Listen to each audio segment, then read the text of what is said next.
জনগণকে ভয় দেখিয়ে ও হত্যার মাধ্যমে একটি দল ক্ষমতায় যাওয়ার স্বপ্ন দেখছে বলে অভিযোগ করেছেন জাতীয় নাগরিক পার্টি এনসিপির আহ্বায়ক নাহিদ ইসলাম।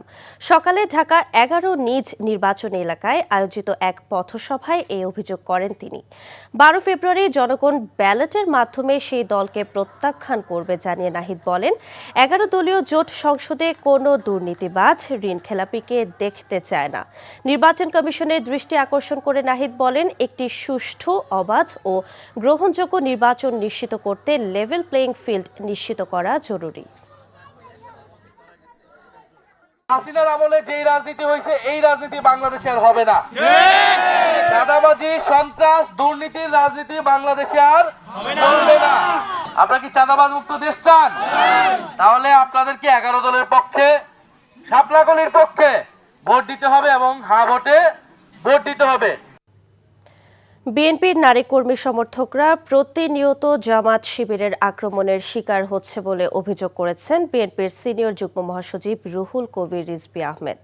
প্রার্থীর পক্ষে প্রচার চালানোয় নারী কর্মীদের মারধর করা হয়েছে বলেও জানান তিনি। গুলশানে বিএনপির চেয়ারম্যানের কার্যালয়ে সংবাদ সম্মেলনে এই অভিযোগ করেন রিজভী আহমেদ। বলেন, জামাত শিবির নারীদের অনলাইন, অফলাইন সহ সব মাধ্যমে শারীরিক, মানসিকভাবে হেনস্থা করছে। তার মতে, জামাত ক্ষমতায় গেলে সবচেয়ে বেশি ক্ষতিগ্রস্ত হবে দেশের নারীরা। তারা নারীদের ভোটের মাঠে নামিয়েছে, কিন্তু একজন নারীকে এমপি প্রার্থী করেনি। এমনকি দলটির আমির প্রকাশ্যে বলেছেন, তার দলের প্রধান কখনো কোনো নারী হতে পারবে না। তাই এমন একটি দলের কর্মকাণ্ডে দেশের মানুষ সাড়া দেবে না বলে আশা রিজভীর। একটি রাষ্ট্রের নেতৃত্ব দিক, এইটা আপনারা চান না। এখন ভোট পাওয়ার জন্য আপনারা নানা ধরনের বিভ্রান্তি তৈরি করছেন এবং আপনাদেরই এক একজনের মুখ থেকে এক এক ধরনের কথা বেরিয়ে আসছে। সারা দেশে প্রচারে ব্যস্ত সময় পার করছেন বিভিন্ন রাজনৈতিক দলের প্রার্থীরা। ভোটারদের নানা উন্নয়নের প্রতিশ্রুতি দিচ্ছেন তারা। প্রতিনিধিদের পাঠানো তথ্য ও ছবিতে আহমেদ শরীফের ডেস্ক রিপোর্ট। কক্সবাজার ১ আসনে বিএনপি মনোনীত প্রার্থী সালাউদ্দিন আহমদ পেকো সদরের বিশ্বাসপাড়ায় হিন্দু বৌদ্ধ সম্প্রদায়ের সাথে মতবিনিময় সভায় অংশ নেন। এ সময় তিনি বলেন, ৭১-এ যারা সনাতন ধর্মাবলম্বীদের নির্যাতন করেছিল তারাই আবার নবরূপে ফিরে এসে নির্বাচনে দাঁড়িয়েছে। বিশেষ করে সনাতন ধর্মী ভাই বোনদেরকে অনেক বেশি ত্যাগ স্বীকার করতে হয়েছে। কাদের হাতে? যারা এদেশের স্বাধীনতায় বিশ্বাস করেনি, এদেশের স্বাধীনতা চায়নি, তাদের হাতে। সেরকম একটি ধর্মভিত্তিক রাজনৈতিক দল আজকে নবরূপে নির্বাচনে দাঁড়িয়েছে। তাদের হাতে এই দেশের সকল নাগরিক নিরাপদ কিনা সেটা আপনাদের কাছে প্রশ্ন করে গেলাম। দুপুরে ব্রাহ্মণবাড়িয়া ৬ আসনের ১১ দলীয় প্রার্থী মোহাম্মদ মহসিনের সমর্থনে বাঞ্ছারামপুর বড়বাজার খেলার মাঠে নির্বাচনী জনসভায় প্রধান অতিথি ছিলেন জামায়াতে ইসলামের সেক্রেটারি জেনারেল মিয়া গোলাম পরোয়ার। শেরপুরে আমাদের জামায়াত ইসলামী যে নেতাকে হত্যা করা হয়েছে, বিএনপির সন্ত্রাসীরা তার উপরে নিষ্ঠুরভাবে হামলা করে ত্রয়োদশ জাতীয় নির্বাচনে প্রকাশ্য প্রচার অভিযানের প্রথম হত্যাকাণ্ডের বিচার এই সরকারকে করতে হবে, খুনিদেরকে গ্রেফতার করতে হবে। আর যেন জামায়াত ইসলামী সহ কোন দলের প্রার্থীদের উপরে হামলা করা না হয়, সেটা নিশ্চিত না করলে দেশ যদি সহিংস হয়ে ওঠে, এই নির্বাচন নিরপেক্ষ হবে না। চট্টগ্রাম ৭ রাঙ্গুনিয়া আসনে বিএনপির প্রার্থী হুমায়ুন কাদের চৌধুরী উপজেলার বিভিন্ন এলাকায় গণসংযোগ করেন।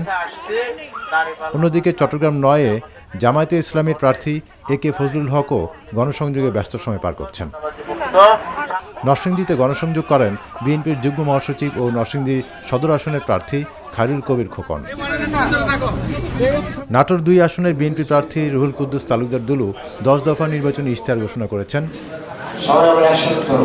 খুলনা ৪ আসনের বিএনপি প্রার্থী আজিজুল বারী হেলাল রূপসা আইসগাতি এলাকায় গণসংযোগ করেন। একই আসনে ১১ দলীয় জোট মনোনীত খিলাফত মজলিসের নায়েবে আমির মাওলানা সাখাওয়াত হোসেন জুমার নামাজের পর তেরোখাদা এলাকায় গণসংযোগ করেছেন। রাঙ্গামাটিতে বাংলাদেশের বিপ্লবী ওয়ার্কার্স পার্টির প্রার্থী দুই চাকমা পৌর এলাকায় প্রচারণা চালান। এছাড়া খেলাফত মজলিসের প্রার্থী আবু বকর সিদ্দিক পৌর এলাকায় গণসংযোগ করেন। মুন্সিগঞ্জে এক আলোচনা সভায় ধানের শীষ প্রতীকের প্রার্থীকে বিজয়ী করার আহ্বান জানিয়েছেন বিএনপির কেন্দ্রীয় নির্বাহী কমিটির স্বেচ্ছাসেবক বিষয়ক সম্পাদক মীর শরফত আলী সপু। এছাড়া বাগেরহাট, জয়পুরহাট, ফরিদপুর, ভৈরব সহ দেশের নানা প্রান্তে জামায়াত সহ অন্য দলের প্রার্থীরা গণসংযোগে ব্যস্ত সময় পার করছেন। আহমেদ শরীফ, এনটিভি নিউজ ডেস্ক। চট্টগ্রাম বন্দরের new mooring container terminal NCT নিয়ে উচ্চ আদালতের রায়কে কেন্দ্র করে বিক্ষোভকারীদের বিরুদ্ধে শাস্তিমূলক ব্যবস্থা নেওয়া হবে বলে জানিয়েছে বন্দর কর্তৃপক্ষ। চট্টগ্রাম বন্দরের এনসিটি পরিচালনায় বিদেশি অপারেটরদের সাথে বন্দর কর্তৃপক্ষের করা চুক্তি বৈধ বলে রায় দিয়েছে হাইকোর্ট। বৃহস্পতিবার রায় ঘোষণার পর বন্দর শ্রমিক কর্মচারীদের একটি অংশ চুক্তি বাতিলের দাবিতে বিক্ষোভ কর্মসূচি পালন করে। উচ্চ আদালতের রায়ের বিরুদ্ধে বন্দর শ্রমিক কর্মচারীদের বিক্ষোভে অংশ নেওয়া পেশাগত অসদাচরণ ও শাস্তিযোগ্য অপরাধ উল্লেখ করে বিজ্ঞপ্তি দিয়েছে বন্দর প্রশাসন। একই সাথে এই ধরনের কাজ থেকে বিরত থাকারও আহ্বান জানানো হয়েছে।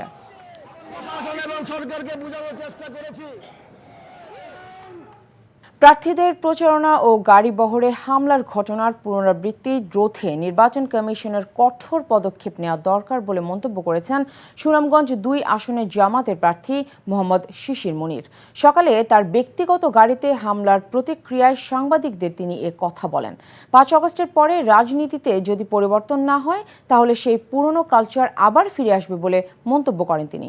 বৃহস্পতিবার সন্ধ্যায় কাদ্দিরপুর এলাকায় শিশির মুনিরের প্রচার গাড়িতে হামলা ও ভাঙচুরের ঘটনা ঘটে। বিএনপি চেয়ারম্যান তারেক রহমান বলেছেন, সবাই মিলে এমন একটা দেশ গড়ে তুলতে হবে যেখানে সবাই মর্যাদার সাথে বাস করতে পারবে। বগুড়ার হোটেল নাজ গার্ডেনে বিশেষ চাহিদা সম্পন্ন মানুষের মাঝে হুইল চেয়ার বিতরণ অনুষ্ঠানে তিনি এসব কথা বলেন। অনুষ্ঠানে তারেক রহমানের স্ত্রী ডক্টর জোবায়দা রহমান শিশুদের ভবিষ্যৎ গড়তে শিক্ষা, স্বাস্থ্য ও ক্রীড়া খাতে পরিকল্পনা বাস্তবায়নে কাজ করার কথা জানান। তামজিদ সুমনের রিপোর্ট।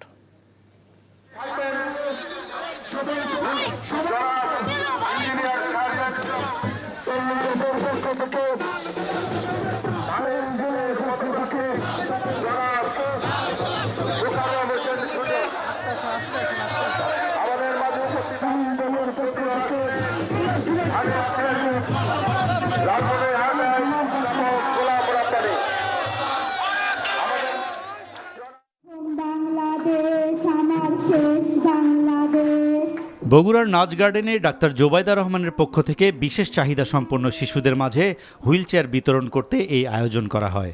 হুইল চেয়ার বিতরণ করেন বিএনপির চেয়ারম্যান তারেক রহমান। অনুষ্ঠানে তারেক রহমান বলেন, বিশেষ চাহিদা সম্পন্ন শিশুদের মধ্যে বিভিন্ন ধরনের গুণ রয়েছে। যে যার অবস্থান থেকে এসব মানুষের পাশে দাঁড়ানোর আহ্বান জানান তিনি। আমরা যদি সামাজিক অবস্থান হোক, রাজনৈতিক অবস্থান হোক, রাষ্ট্রীয় অবস্থান হোক, সকল অবস্থান থেকে যদি আমরা এই মানুষগুলোর পাশে এসে দাঁড়াই, তাহলে আমি ব্যক্তিগতভাবে বিশ্বাস করি যে বাংলাদেশ অনেক প্রতিভা বের করতে পারবে, অনেক প্রতিভাবান মানুষকে বের করে নিয়ে আসতে পারবে যাদের বিভিন্ন সেক্টরে প্রতিভা আছে। আমরা খুব যে বেশি কিছু করা প্রয়োজন তা না, শুধু এই মানুষগুলোকে একটু সুযোগ করে দেওয়া যাতে তারা দুনিয়ার আলো বাতাসে আমাদের আর 10 জনের মতনই স্বাভাবিকভাবে কম বেশি চলাফেরা করতে পারে, নিজেকে এক্সপ্রেস করতে পারে, যে যেভাবে এক্সপ্রেস করার কথা সেভাবে এক্সপ্রেস করতে পারে, সেই অপরচুনিটি, সেই সুযোগটা তাদেরকে তৈরি করে দেয়। তারেক রহমান বলেন, সকলে মিলে এমন দেশ গড়তে হবে যেখানে সবাই মর্যাদার সাথে বাস করতে পারবে। আমরা সকলে মিলে একটা বাংলাদেশ গড়ার চেষ্টা করি, যে বাংলাদেশে কম বেশি প্রত্যেকটা মানুষের একটা মর্যাদা তৈরি হবে, আত্মমর্যাদা নিয়ে প্রত্যেকে বেঁচে থাকতে পারবে, সেরকম একটা বাংলাদেশ গড়তে আমরা চেষ্টা করি। তো আজকের পর থেকে আগামী দিনগুলোতে এই ধরনের মানুষ যারা আছে, প্রতিবন্ধী মানুষ যারা আছে, আমাদের আশেপাশে যারা আছে, আমরা যে যার অবস্থান থেকে যতটুকু সম্ভব তাদের পাশে এসে দাঁড়াই। শিশুরাই দেশের ভবিষ্যৎ উল্লেখ করে রাজনৈতিক সুষ্ঠু পরিকল্পনায় শিক্ষা, স্বাস্থ্য খাত সহ বিভিন্ন খাতে প্রকল্পের মাধ্যমে কাজ করার কথা বলেন ডাক্তার জোবায়দা। আমাদের রাজনীতি সুষ্ঠু পরিকল্পনার রাজনীতি, এবং আপনারা হয়তো জানেন যে সুস্বাস্থ্য বিভিন্ন জেলায় কিভাবে ছড়িয়ে দেওয়া হবে আমাদের পরিকল্পনার মাধ্যমে, এবং শিক্ষা ব্যবস্থায় one tap one teacher, happiness, শিক্ষার সাথে হ্যাপিনেসকে কিভাবে যুক্ত করা হবে, এবং এরকম বিভিন্ন প্রকল্পের মাধ্যমে জাতিকে স্বাস্থ্য, শিক্ষা এবং ক্রীড়ায় প্রতিষ্ঠান গড়ে তোলা, যার মাধ্যমে সমস্ত শিশু কিশোররা পাবে খেলাধুলার স্বাদ এবং এইভাবে তারা স্বাস্থ্যে, শিক্ষায়, ক্রীড়ায় এগিয়ে যাবে। অনুষ্ঠানে 1.5 শতাধিক বিশেষ চাহিদা সম্পন্ন শিশু কিশোরের মাঝে হুইল চেয়ার বিতরণ করা হয়। Tamjid Suman, NTV news, Dhaka. দেশকে দুর্নীতিতে যারা চ্যাম্পিয়ন করেছে, আগামী জাতীয় নির্বাচনে তাদেরকে লাল কার্ড দেখাতে হবে। ফেনীর সরকারি পাইলট স্কুল মাঠে নির্বাচনী জনসভায় এসব কথা বলেন জামায়াতে ইসলামীর আমির ডক্টর শফিকুর রহমান। ফেনী জেলায় মেডিকেল কলেজ, বাঁধ নির্মাণ সহ বেশ কয়েকটি প্রতিশ্রুতির কথাও বলেন জামায়াত আমির। পরে লক্ষ্মীপুর এবং নোয়াখালীতেও নির্বাচনী জনসভায় বক্তব্য রাখেন তিনি। আরও জানাচ্ছেন নাজিবুর রহমান, ছবি তুলেছেন মোহাম্মদ আলী খোকন। জামায়াতে ইসলামীর আমিরের বক্তব্যের আগেই কানায় কানায় পূর্ণ হয়ে যায় ফেনী সরকারি কলেজ মাঠ ও তার আশপাশের এলাকা। দেশের উত্তর ও দক্ষিণ পশ্চিমাঞ্চলের নির্বাচনী জনসভার পর শুক্রবার ফেনী জেলায় নির্বাচনী জনসভায় বক্তব্য রাখেন জামায়াতের আমির ডাক্তার শফিকুর রহমান। নতুন ফ্যাসিবাদী ব্যবস্থা সৃষ্টির পায়তারা করা দলকে নির্বাচনে লাল কার্ড দেখানোর আহ্বান জানান তিনি। অতীতের বস্তা পচা রাজনীতি যেটা ফ্যাসিবাদ উপহার দিয়েছে, একনায়কতন্ত্র উপহার দিয়েছে, দুর্নীতিতে দেশকে চ্যাম্পিয়ন বানিয়েছে, ডুবিয়ে দিয়েছে, ওই রাজনীতিকে আমরা লাল কার্ড দেখাতে চাই। দুর্নীতি ও চাঁদাবাজি মুক্ত দেশ গড়তে দাঁড়িপাল্লার পক্ষে ভোট চান জামায়াত আমির। কিছু মান অভিমান থাকতে পারে, আজকে সবগুলো মান অভিমান আমি আমার 2 হাত তুলে নিয়ে যেতে চাই। এখন থেকে আর কোনো মান অভিমান চলবে না। একদম মিলেমিশে একাকার হয়ে লড়াই করে আধিপত্যবাদের বিরুদ্ধে, দুর্নীতির বিরুদ্ধে, চাঁদাবাজির বিরুদ্ধে, মামলা বাণিজ্যের বিরুদ্ধে, মা বোনদের গায়ে হাত তোলার বিরুদ্ধে আজকে এই ভোটগুলা তুলে আনতে হবে ইনশাআল্লাহ। ফেনী জেলায় মেডিকেল কলেজ সহ বাঁধ নির্মাণের ভূমিকা রাখার প্রতিশ্রুতিও দেন তিনি। আমরা ঘোষণা দিয়েছি 18 কোটি মানুষের দেশে 64টি জেলার কোনো জেলা মেডিকেল কলেজ থেকে বঞ্চিত হবে না ইনশাআল্লাহ, এবং এটি হবে সরকারি মেডিকেল কলেজ। এখানে যে বাঁধটির কারণে আপনাদের দুঃখ, সেই বাঁধ এখনো নির্মাণ হয়নি। আল্লাহ যদি আমাদেরকে সেই সুযোগ দেন, আমরা জানি পার্শ্ববর্তী আমাদের প্রতিবেশী দেশের সাথে একটু এই ব্যাপারে ব্যাপার স্যাপার আছে, তাদের সাথে আমরা ফ্রুটফুল ডায়ালগের মাধ্যমে আমরা এর শান্তিপূর্ণ সমাধান খুঁজে বের করবো ইনশাআল্লাহ। একই দিন আরও 3 জেলায় 4টি জনসভায় অংশ নেওয়ার কথা রয়েছে জামায়াতের এই শীর্ষ নেতার। নির্বাচনী এই জনসভায় জামায়াতের আমির ডাক্তার শফিকুর রহমানের কণ্ঠে ছিল ন্যায় ও ইনসাফ ভিত্তিক রাষ্ট্র গড়ে তোলার অঙ্গীকার। পাশাপাশি শাসন ব্যবস্থার সংস্কার ছাড়াও সারা দেশে কর্মসংস্থানের সুযোগ সৃষ্টি সহ অন্যায়ের বিরুদ্ধে রুখে দাঁড়ানোর প্রত্যয়ের কথা জানান ডাক্তার শফিকুর রহমান। ফেনী ও নোয়াখালীর পর লক্ষ্মীপুর সদরে আদর্শ সামাদ উচ্চ বিদ্যালয় মাঠে জনসভায় যোগ দেন জামায়াতের আমির ডাক্তার শফিকুর রহমান। তিনি অভিযোগ করেন একটি দল মজলুম থেকে জালিমের ভূমিকায় অবতীর্ণ হয়েছে। পুরনো বন্দোবস্ত বাংলাদেশের মানুষ আর দেখতে চায় না বলেও মন্তব্য করেন তিনি।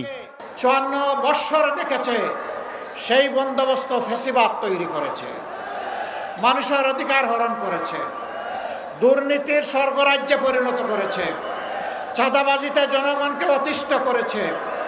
একসময় যারা মজলুম ছিলেন তারা কেন জালিমের ভূমিকায় অবতীর্ণ হবেন আমরা বুঝতে পারি না।